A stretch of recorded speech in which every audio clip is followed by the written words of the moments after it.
Good evening, ladies and gentlemen. Thank you for joining me in the most relaxing space you could be in. I truly appreciate it. I just want you to sit back and vibe on the conversation because we have guests over tonight who we're no stranger to in one way because he's been in our lives musically, and you may not have even known it, but you're going to find out tonight. You're going to learn tonight. And I'm happy and honored to be welcoming one of the most dynamic, humblest cats in the game of music. Grammy Award winning producer, songwriter, hell of a songwriter, a musician, and has given us, I should say, was a part of a trio, but a duo at first because him and a young man by the name of Kenneth Babyface Edmonds teamed up initially. Then they added another component, and that other component was L.A. Reid. But I have the main component that's going to be sitting down and getting into conversation with us tonight, and his name is Brother Daryl Simmons. So, Daryl, thank you, my brother, for being Oh, with us thank you, man. tonight. Let me Thank you for just having me, man. Appreciate it. it's my honor, but let me just give a brief rundown. If you have listened to the music of Tony Braxton, of TLC, of Usher, this brother right here, along with Kenny Babyface and L.A. Reid, they Absolutely. have contributed to the soundtrack of to our lives in the '90s. I'm Mhm. talking about songs like, well, name them, run them down for me, Daryl, because I don't want to shortchange too many. I know it's I too mean, much. End of the Road, another sad love song. Can We Talk? My, baby, baby, baby. I don't know, man. Shoot, a lot of Well, songs. Don't Be Cruel, Rock with You, my Rolling, prerogative. Every Little Step. Superwoman, the list goes. Superwoman, yeah, a lot of songs, man. A lot of songs. This brother put the pen, the thought to the paper. And it is a pleasure and honor, man, to be sitting down with you, brother. And, I found out we have a mutual friend, Oh and her yeah, name is Tanya Smith. yeah. Tan, absolutely. Tan is sang And on writing my records. As a matter of fact. exactly. And we're going to get to one of those records today because Daryl Simmons has finally decided to fulfill one of his lifelong dreams, and that is to put out a Christmas album. And I guess we're Yes. not, even though Thanksgiving is not here yet, we're definitely not ahead of the holidays because before Halloween, brother, I was seeing Christmas Oh, they decorations start in early. retail stores. They start early. So, earlier and earlier, I find out, like you said, you go to get Halloween stuff, they putting up the Christmas tree. So, Right, yeah. So, exactly. so the Christmas album is right on time. So Daryl Simmons, he has already released the album, the Christmas album. So it Right. is available as we speak, and we're going to delve into the Christmas album tonight. But you know what? I want to go back a little bit, Daryl. I'm calling you the bodyguard. Now, Daryl just shared with me a moment ago before we got on tonight that he works out every day. You have a very strict regimen, and I thought you were the bodyguard. And I'm going to tell you why. Daryl Simmons and I, we crossed paths with each other, but he didn't know that. I didn't know it was Daryl Simmons. He didn't know who I was. No, You came on the Capitol Jazz Cruise with Babyface. with Kenny. Yeah. I was the cat sitting down interviewing Babyface. I Okay. was the cat that run one stage as well. So I see Brother Daryl Simmons in the cut, like he's in the cut on the side. This Yeah. guy is cut up, I've been ladies. for many years, many times. Yep. Yo, this brother is buff. Like you can tell the brother works out. You're not going to roll up on this brother and do anything wrong because I you know he's going to shut you don't know if I'm down. all that buff now. You kind of talking me up now. Don't set me No, up. brother, no, I'm not setting you up. I just recognize I'm from New York, so I recognize what real is. You know what I'm I saying? I'm got not you. I going to feel step to you. Babyface because I got to step through you. I'm I not got doing you. that. I'm Hey not man, doing that, I say I'm okay for an old dude. That's what I say. I'm okay for an brother. old dude. I You're do all very right. humble. You're very humble, brother. I Brother, appreciate it, man. it is, but it's a pleasure to see you, That's a good man. And story. I didn't formally, know that. Yep, that's good. formally meet you. You just never know how the walks of life is going to go. Yes, right. You never know. Yep, You met absolutely. you met Babyface, if I understand the story correctly, in high school. So you and Junior Kenny high had school, actually. junior high. I was in ninth grade. He was in eighth grade. Man, how many people can say that? That they, still in 50, connection? 50 plus years now. God bless you, 50 man. plus years. Yeah, yep. 50 Y- plus years. Y'all know y'all like brothers more than just friends. Oh, absolutely. I mean, Family. the time Yeah. we spent together, and I mean, he probably calls every day, every other day. Hey, what you doing? Like, you working out? I'm like, yeah, let me hit you back when I get off the bike. What you doing? Oh, I'm going to drop my daughter to school. Just we really don't talk music. It's really like, how's your family doing? He'll tell me a few little things. Oh, I'm headed to New York to do some promo, but not in detail. We don't really talk music like that, like you think we would. We Yeah. really don't. It's really like things that are going around the perimeter of life. You know what I Wow. mean? So, but yeah, we stay in touch, man, for sure. Brother, I do know that you guys started really focusing on music. And when did you really first realize you had the gift of writing music? You know, it's funny because I mean, I started, of course, when I was young, probably about 15, and I had this, urge to. I was infatuated with song credits. Like Mm, a lot of people sit and eat cereal and look on the back of the cereal box. I would read credits all the time, so I was intrigued with what does a producer do? wow. How come the name under the artist is not the artist? Like you'd see the Jackson Five, but then underneath that you'd see the corporation, or you'd see another guy's name. And I was like, oh, how does this song get to that person? So I was more intrigued of the process of how does the song get to the artist? How is the record made? And and I was interested in writing my own songs. And Mm, so I met Kenny at a very young age, and I knew I had a little bit of talent. I felt like I did.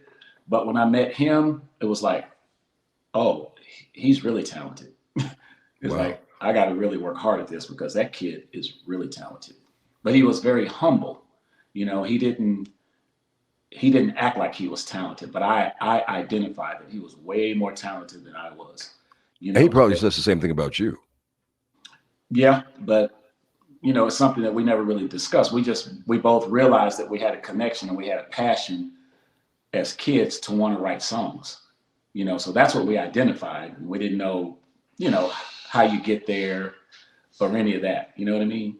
Wow. So I don't know. I don't think it was a gift thing for me. It was really more of an interest, and I wanted to write songs and try to figure that out if I could. And we kind of helped each other.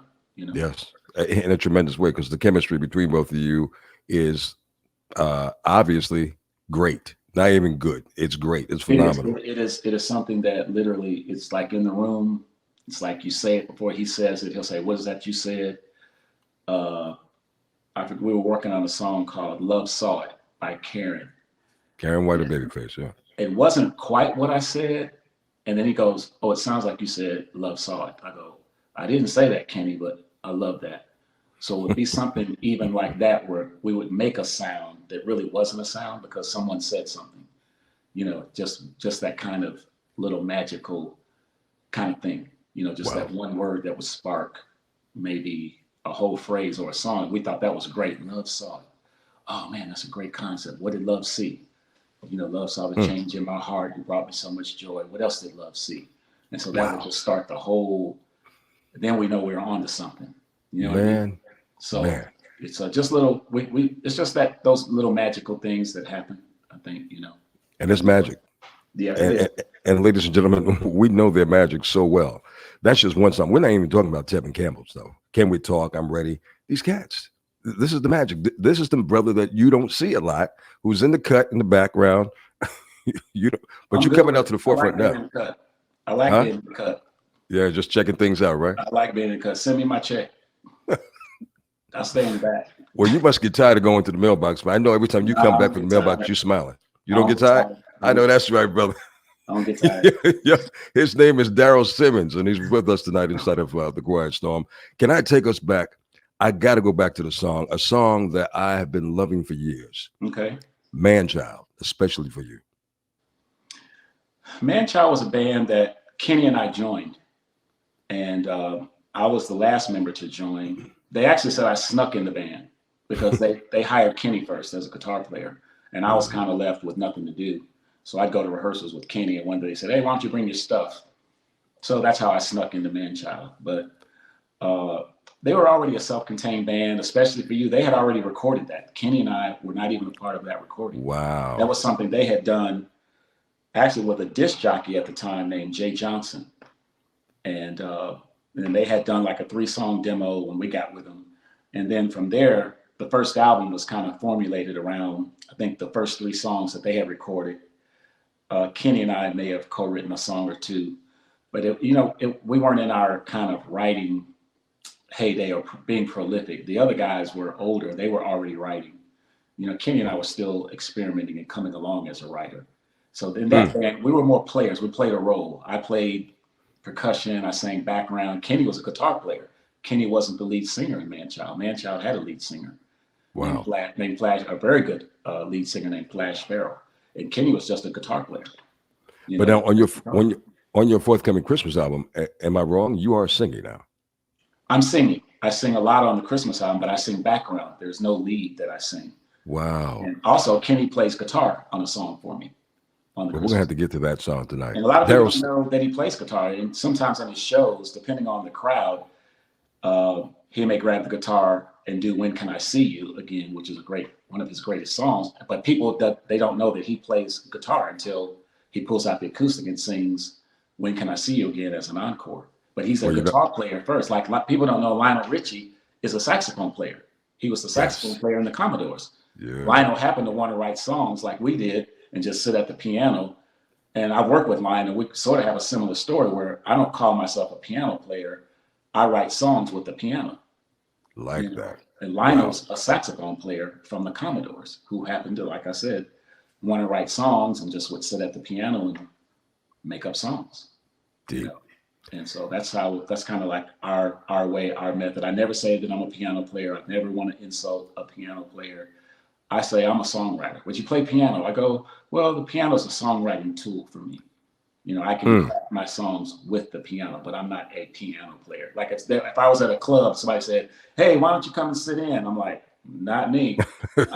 Don't let me run this set. I don't know what the hell I'd be doing." You know, but I can make up some songs. I can write my own songs, but I can't get up there and jam out with somebody. I'm not that. I'm not that musical on piano. No, I don't take that credit. I'm quite surprised. Wow. Daryl Simmons, let's go into the song that we was talking about just a little while ago, Love Story. A wonderful song, a duet with Babyface and Karen White. And this brother is the contributor of writing this song with Babyface. Brother Daryl Simmons is, again, co-writer, I guess you can say, Yeah, co-contributor with Babyface on that song. Yes? yeah. Wrote it in I, a parking garage on Highland Avenue in Los Angeles. There was this girl that lived in our apartment complex. We okay. never met her, and we would see her. And from the front, she was about a 4, but from the back, she was like a 10. So our phrase for her when we would see her walk by was my, my, my, my. my. And so we had a track. Kenny had just gotten this little used Jaguar. We saw her that day. And Kenny and I sat in the car, had a cassette, and she had long hair, big red lips. That's where the red lipstick came from. Let your hair down. Wow. All that came from this girl. And Kenny even said recently, it's just the thing. She doesn't even know that song was written because of her, but we never met the girl. She just lived in the apartment complex. But That's My deep. was written because we would see this girl, and that was our little inside joke. You know, yeah, she may not be that attractive, but my. And you know what? Brother Darrell, all of us have said that at one point. Yeah, So, yeah, yeah, absolutely. And then Johnny, of course, it was perfect for Johnny, and oh Johnny yeah, absolutely killed it. It was the perfect fit for Johnny because back then, you know, Johnny was young but had this big man voice when he yeah, was singing with Stacey Lattisaw, but he was like this dude that was like 15 or 16 years old. yeah. So when he came along and My came along, it was the perfect fit for his mature voice because it was a mature song, but sung by a very, very young kid. So wait, But it worked. Babyface and L.A. Reid obviously put together the soundtrack to Boomerang, right? Absolutely. Yes, sir. Yep. And Johnny Gale, you guys also did the song "There You There you Go" for go. Johnny. Johnny sang Wow. There You Go. Right. Johnny did a great job. There You Go. And the other song, Fair Weather Friend, was a great song that Uh, we did with Johnny. Uh, yeah, that was one of my favorite songs is Fair Weather Friend. That was a really, really, really good song. Really hey, good song. Fun song. hey, ladies and gentlemen, this is Daryl Simmons. You get to know this brother, and if you have a record collection, go to your record collection and do what Daryl used to do back in the day. Look under the name of who wrote the song. You will see either Daryl Simmons or D Simmons, if I'm not mistaken. Yes, D Simmons. D Simmons. I've watched it many days, but it's a great honor to have you, brother, with us. And Thank you, I know likewise. you got to promise me one thing. I know we only have a short moment tonight, but you got to promise me once we get into the new year, we got to sit down and have another conversation because it's Oh, impossible yeah. to Oh, cover absolutely. the Yeah, ground that you there are have. a lot of great stories behind a lot of, you know, the songs and sessions and that kind of stuff that, you know, I like to talk about that people don't really, they don't know Don't what goes on a lot of times. So yeah, exa- absolutely. We'll definitely come back. exactly. I thank you for that. But I'm going to get into this brand new Christmas album. Christmas, to my understanding, is one of your favorite holidays of all time. Oh, it's my favorite holiday. My favorite time of year. Absolutely. Still to this day? Oh, absolutely. I got my tree up right now. I ain't decorated, but I pulled it out. It's already No up. way. No way, Daryl. No way. I swear to God, So it is you up. going to tell me that you put up your tree before Halloween too? No, not before Halloween. When Halloween ends, that's when I go. But it's up. It's not decorated. Wait for my daughter to come over this week. She's going to help me decorate. But if the tree is out and up this week, it'll be done. Yes, sir. I love it, man. I would say Christmas definitely was my favorite holiday. Yeah, some things happened I along got the you. way that Yep, kind of changed, absolutely. but I understand. but Yeah. I get it. I get it, and it's a great holiday, man. So, what made you really come forth now to actually do this project? A project that you should have done Yeah. really a long time ago. Well, I procrastinated probably the last 5 years. And so every year, my daughter would say, "Hey, Daddy, are you learning the Christmas songs so you can play some Christmas songs?" So I'd go to the piano and learn all the standard Christmas songs. But every year that I would sit at the piano, I would end up writing a song. I'd be like, Mm, wow, that could be a nice song. So I would kind of have a little idea, put it down on a tape recorder, and then maybe go back to it later. So over the last probably 3 to 4 years, I mhm. kind of had about, I don't know, maybe 5 or 6 songs. So you know what? I really want to put an album together and put out these Christmas songs. And so that's really how it started. You know what I mean? I love Christmas music, and I didn't want to do any cover songs. I didn't want to do the old standards that everybody does. I said, well, I'm going to write new songs. So I wrote 10, original Original songs, songs, yeah. and I like them a lot. It feels good. It's a feel good album. It's not too long. Only 10 songs, and it was fun. It was fun. It started out a project. I said, well, I'll use all my musical favorites. I haven't asked anybody to do anything.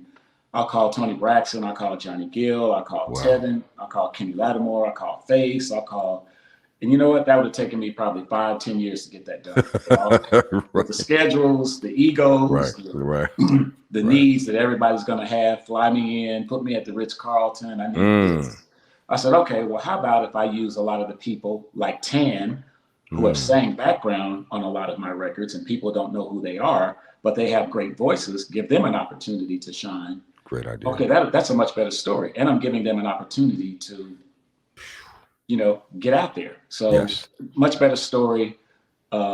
It feels a lot better to me. I've done Christmas music with Tony and that's been good. But these people like Tan and Dennis, and they don't get that opportunity to shine. So I said, let's give them some shine, and I'll let them perform my songs on the album. And they did a great job. Tan is always wonderful. Tan always comes through.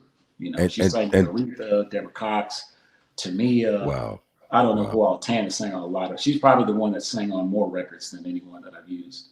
You know. Yeah, Tanya Smith and I, we go back 30 years. I met her in my Wow. early part of radio, so I Oh wow. understand her gift. Yeah. Oh yeah. What's the song on the album that has Tanya Smith, Babyface, and Danny McClain from After Seven? Well, Tan sings on "Closer to Me," which is the first song with a guy named I love that Jr. song. It's a Okay, duet, and then she sings background on "Don't Wait Till Christmas," and maybe one other song, but she's not singing with Danny. Danny sings with another girl named Angel White, got it, another got it. girl that I've used on some records. And What? then Danny sings the very last song, Throwback Holiday, by himself, the one that Kenny plays guitar on. Got it.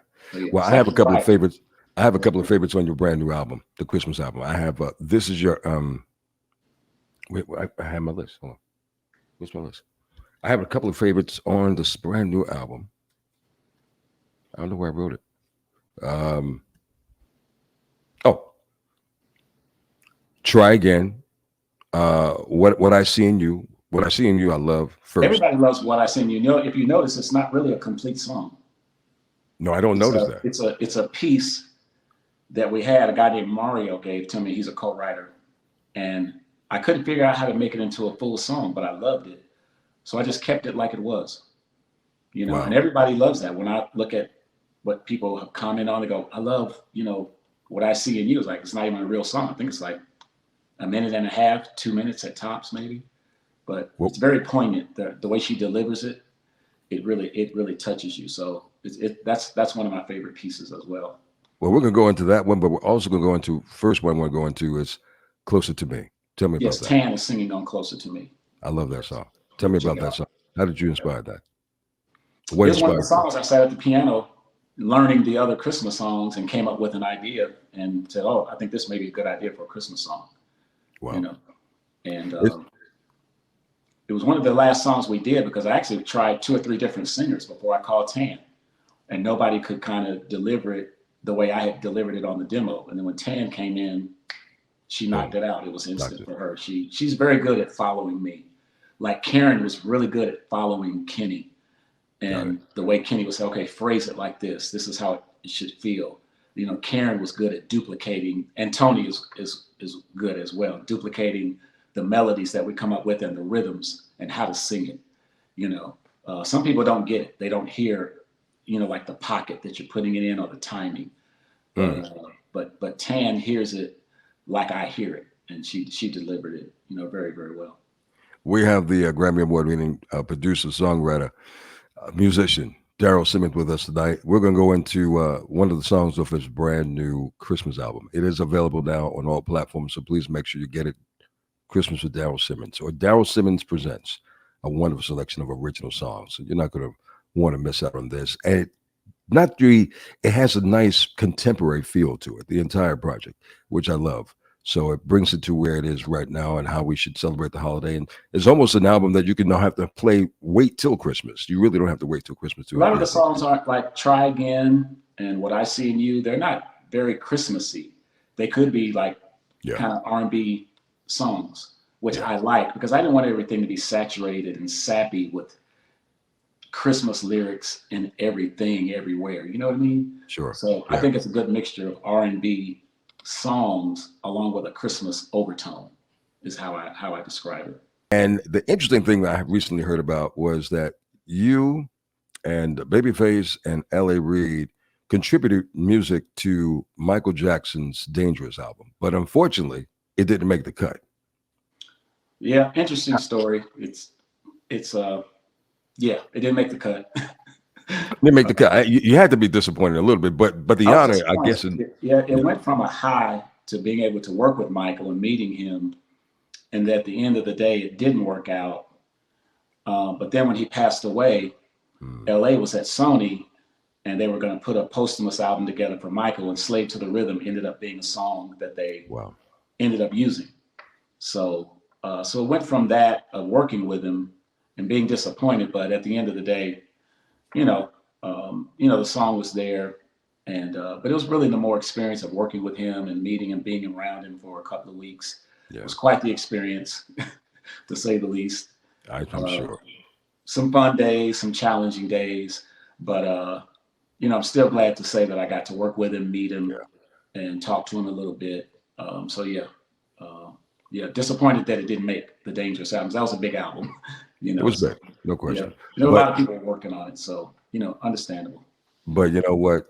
It did not tarnish your career by no means because No, again, if you could just understand his the depth of the work that Daryl Simmons has contributed to the music industry, you would be shocked. And when this brother gets an opportunity to come back and sit down with us again, that's exactly what I want to get into. I love stories. I know things come out of creative ways, right, and I would love to just learn and hear some of the many stories that you have and absolutely, what inspired the song to come forth. yeah, But we're gonna absolutely, close. We're gonna close yeah. out with another song off of this brand new Christmas album. Um, is "What I See in You" because I think that's really important. Yep, And good song, great song. as we close out, brother Daryl, I want you to just express to everyone what Christmas means to you beyond the surface of music.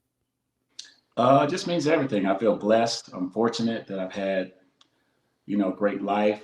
I was put in a position to be successful, to help other people, give other people an opportunity. Uh, so yeah, just kind of that time where you think about, how blessed you are, how fortunate you Yeah, are, and to give back. Like one of my favorite songs on the album is called "Don't Wait Till Christmas," and the lyric is like, "Don't wait till Christmas to give something or help somebody or give love. It's like, do that in February, do that in Mm, March. Don't wait till Christmas, because at the end of the hook it says, because it just might be too late. mm. You know what I mean? Yeah, like a Because it may show, be brother. too late if you're waiting for Christmas. So why don't you go ahead before Christmas? You don't need a reason like for Christmas to come around to be thoughtful or helpful to someone. Don't wait till Christmas, because it just might be too late. You said, dang it, I knew I should have did that back in March when I wanted to do this for that person. So that's my favorite song because of the message. It's a really strong message, It and don't really wait is. till Christmas. So like everybody to check that song out and think about what they could do, before Christmas. Don't wait till then. Do it year round. You know.